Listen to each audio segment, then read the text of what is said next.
Où est-il? Ah oui, le voilà, Charles-Antoine, dans sa classe de CM2 de l'école François de Tessan à Damary-les-Lys, en Seine-et-Marne.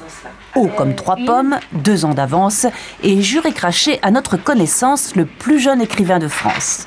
Je connaissais déjà ce don d'écriture parce que j'ai eu la chance d'avoir dans ma classe sa grande sœur, qui était déjà une très bonne élève, qui aimait beaucoup lire. Donc je ne me suis pas vraiment étonnée de voir que Charles-Antoine était un très grand lecteur. J'en étais certaine, j'en étais sûre.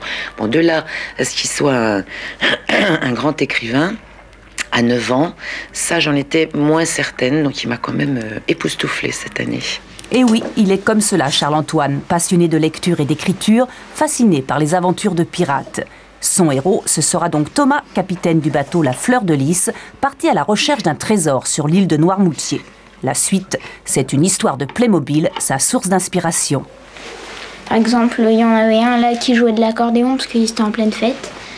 Et le calamar géant appuyait sur une des extrémités et il tombait à l'eau. Une fois, en voiture, on allait vers Noirmoutier et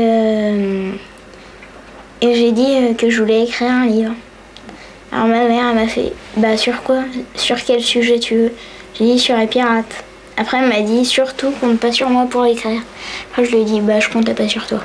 Il s'est donc débrouillé tout seul une fois ses devoirs achevés. Sa mère, elle-même écrivain et créatrice d'une petite maison d'édition, le Lys Noir, a été bluffée et a décidé de le publier. On pourrait dire oui, elle a une maison d'édition, c'est son fils, mais si ça n'avait pas été bon, je l'aurais pas fait. Voilà. Ce week-end, Charles-Antoine dédicacera son premier roman au Salon du Livre, aux côtés de sa mère.